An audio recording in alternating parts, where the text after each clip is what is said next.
I'm Nathan Cohns here with your look at the midday news for this Tuesday, August 11th, 2026. The Carroll City Council voted 4-2 at last night's meeting to approve an amended development agreement with Ziegler Cat for a new facility off U.S. Highway 30 on the western edge of town. That agreement, which has been adjusted multiple times over the course of negotiations, began as an approximately $30 million project with as many as 60 new jobs for the community, but downturns in the ag economy and the economy in general led the company to scale back to a $1.5 million facility with a half dozen jobs estimated.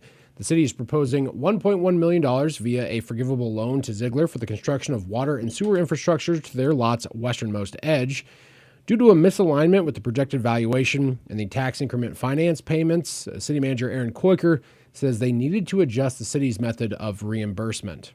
The new development agreement is due to the county assessor not being able to sign off on the agreement between the city and Ziegler Caterpillar on the minimum assessment agreement. So this in effect leaves the minimum assessment agreement in place. They're agreeing to pay as if they were assessed at the $5.5 million, but their minimum assessment will be the minimum assessment of $1.5 million, plus they will then pay the difference of that agreement, which essentially is $100,000 on an annual basis. Koiker notes this agreement maintains the estimated 11-year reimbursement schedule on the city's $1.1 million investment. Former Mayor Mark Beardmore addressed the council during the required public hearing, questioning the forgivable loan language found in that agreement. According to Mayor Jerry Fleshner, the forgivable loan terminology was included by the city's contracted law firm, but could not comment further on the legal ramifications of its inclusion. Generally, forgivable loans are used in economic development to incentivize companies to meet their predetermined goals as laid out in the agreement. Beardmore also points to the perceived disparity between the Ziegler contract and the Echo Group agreement from 2024. Mayor Jerry Fleshner says each agreement must be viewed independently. You'll never find two identical deals ever. It's never going to happen. So I don't know how it would be fair to compare the two. That's not even in the same time frame as this. Things can change, in my opinion. I could never find another deal and say, oh, it's exactly like the Ziegler deal. We'll never have one exactly like this in the future. We'll never have one again like the Echo. It's just not going to happen. The discourse continued for quite some time before eventually coming to a vote 4-2. The agreement was approved with Atherton and Coster, the council people, voting no to that. So the council also took up a resolution, which is functionally a reimbursement resolution, which allows the city to pay itself back through the urban renewal district, which falls on the Ziegler site or includes the Ziegler site. And that resolution also passed 4-2, Atherton and Coster being the no votes. Again, you can find the full video from the Carroll City Council meeting on the City of Carroll's YouTube page. It's a great way to get a full grasp of that full conversation as it happened last night. Looking elsewhere, the Manning Regional Healthcare Center recently broke ground on a new MRI suite that will provide permanent in-house diagnostic imaging services for patients in West Central Iowa. That project is supported by a Best and Brightest Medical Equipment grant through Iowa's Healthy Hometowns Project. MRHC received more than $1.9 million in funding for equipment, workforce development, and behavioral health services in the MRI suite part of that. A hospital previously relied on a mobile MRI unit that was available only 1 day per week. Chief Executive Officer Shannon Black says a permanent MRI will give rural patients greater scheduling flexibility, shorter wait times, and less need to travel to larger communities for care. MRI scans do help diagnose neurological disorders, orthopedic and spinal injuries, cancer, cardiovascular disease, and other conditions. State documents do project that the MRI suite will be fully operational by July of 2027 with weekday services and emergency availability as needed. So a huge addition for MRHC down there. The estimated $2.4 million total project does include that $1.25 million MRI system paid through the state grant and $1.15 million in renovations funded through the hospital's capital savings program.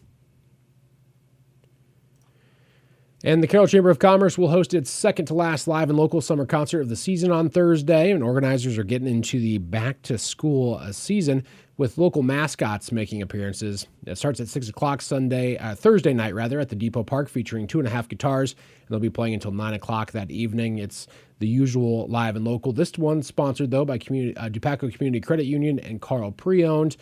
In addition to the concert, The Carroll County Sheriff's Office, Carroll Police Department, and Carroll County Public Health will be hosting a bike safety rodeo that night in the Westgate Mall parking lot. That's going on from 5 to 7 o'clock.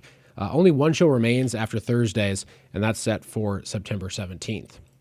And we do need to step away here for just a moment. Stick around. More news coming up after this on KCIM.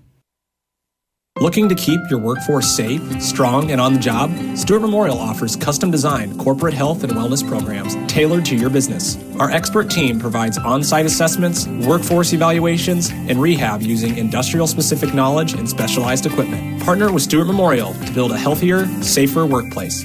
Call 712-464-4244 to learn more today. Choose Stewart Memorial Community Hospital. Welcome back to KCIM's Midday News. I'm Nathan Cohns reporting. A Coon Rapids man who pointed a loaded handgun at law enforcement earlier this year is appealing his conviction to the Iowa Supreme Court.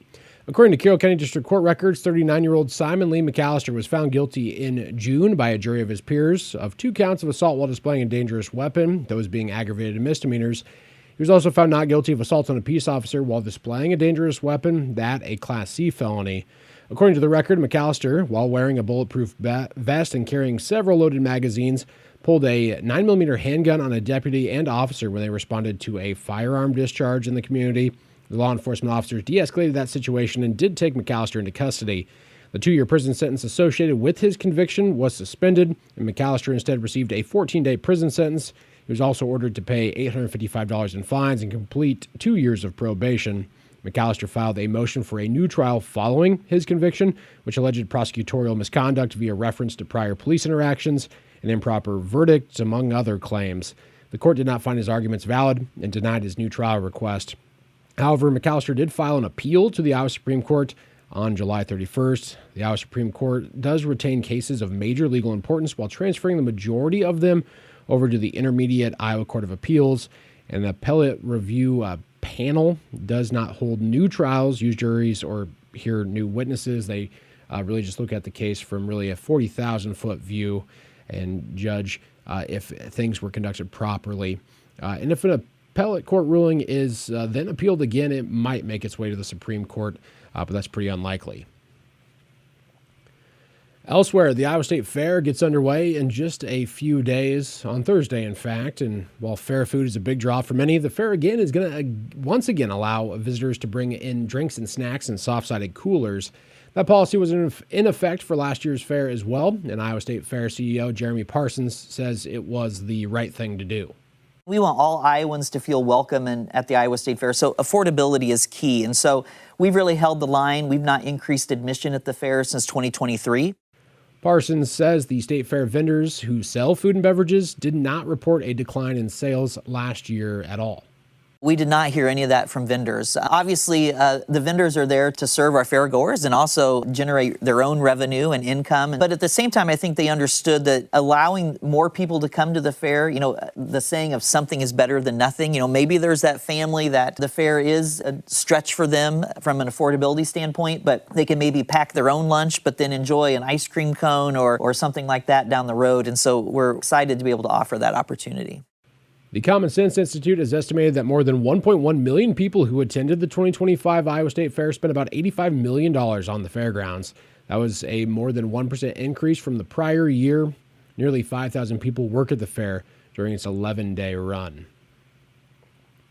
And today is August 11, or 811 numerically, and that's the day you're reminded to call before you dig. Iowa One Call's Ben Booth says it's easy to dial 811 and contact the Iowa One Call notification system, which is required year-round, not just on August 11th. Booth says that call is not optional, as anyone planning to engage in any type of digging that may disturb the soil must first make a notice to Iowa Call, and that should be done at least 48 hours prior to doing any digging.